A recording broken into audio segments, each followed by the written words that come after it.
Now, many people have heard of cryptocurrencies.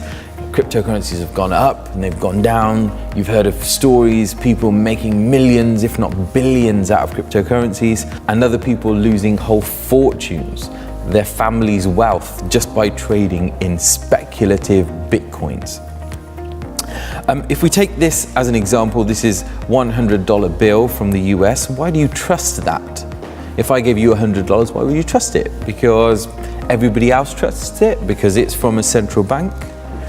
And what Bitcoin set out to do was change the way in which we transact money, that we don't need a central counterparty to deal with our transactions.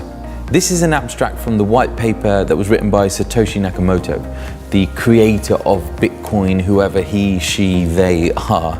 And what it shows is that they were looking to create a network that could allow for peer-to-peer transactions. The idea was, let's get rid of banks. Let's try and use technology to cut out the middle person, the middle party, taking some transaction fees. Now, it's a good idea. What I don't think they intended was for Bitcoin to get as big as it is right now. Now, why do we need this technology in place? If I was to give you a check, what would you want on that check? Well, you'd want it to be signed, okay? You'd also want that check to be from an authorized bank, so you know you could trust that check rather than me just writing it down on a piece of paper. And so Bitcoin and all the other cryptocurrencies were looking to replace traditional technologies, traditional institutions, using simple technology, algorithms that could replace this. But we are faced with quite a challenging problem. So I'm out with my daughter, she does something amazing, I take a little video of it, I send that to my parents as a proud father, my friends, family, all on WhatsApp, Facebook. Where does that video now exist? Well, it exists on my phone, it exists in the cloud, on Facebook servers, WhatsApp servers, it exists on other people's phones as well. And that's okay, I'm okay with that video existing in lots of places. But if I want to digitally or virtually from my PC send someone money, and it's all virtual currency, it has to move from my PC to somebody else's. It can't still exist on my device. And that is quite a complex thing to solve. And so Bitcoin was set to do that. And what it did do was create something called the blockchain. What this is a store of all of these transactions that are locked away. And how do we lock those transactions away? We do something called mining. Mining is quite a complex thing to understand. In the program, we'll go over how mining actually works. But if you think about it, it's a simple way of trying to get a code that locks this little block away, and no one can go back and change the transactions that have happened in this little block. We call it immutable. That means no one can go back to records. But all of this stuff is stored in a central ledger, and anybody all over the world could have access to that ledger. So Bitcoin created this idea, if you like, of the blockchain.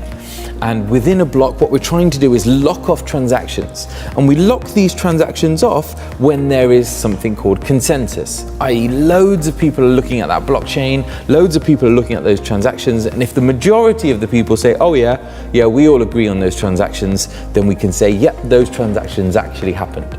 So if I wanted to say, oh no, I didn't do that transaction, if everybody agreed with me, then that would be what happened. If everybody disagreed with me, then we say, Sanjay, actually you're telling a fib, you're telling a lie, we're going to ignore your transaction from that chain. We use something called mining to do that. It's quite a complex subject. When you come onto the program, we'll explain in detail and quite simply how that actually works using a real example. You get to watch a blockchain build an example. You'll get to have someone make a mistake on the blockchain, and you'll see that whole blockchain disappear as well. So it's quite exciting. If you do join the whole program, you'll get to see that. Now, in reality, we don't really need to know how these things work. If you look at Visa and MasterCard, most people don't care or know how this works. It's just because Bitcoin has had so much interest, the price of Bitcoin has gone up so much, and people have been watching it and saying, oh, I could make millions on it. All I have to do is put my money in this thing called a Bitcoin, that people have become interested in the Bitcoin and blockchain. But no one cares about Visa, no one cares about MasterCard, and they've been transacting electronically for so many years. In fact, if we look at the stats, we can see that Visa is still one of the fastest transactions for processing online payments. Visa, we can do 24,000 transactions per second. Compare that to Bitcoin, it's only 7. Now, I'm not here saying that Bitcoin is a bad thing, it's a bad idea. However, I'm just trying to put it into context of the wider world, the wider situation that we've got. Visa still has some amazing technology out there, and look at the speeds at which it can compete at. We're still far away with any of the blockchain technologies. In the program, we'll look to explain how these blockchain technologies are catching up and what are they using to make sure that they are extremely secure. So behind this is something called cryptography, and this forms a key part of not just blockchain, but security as well.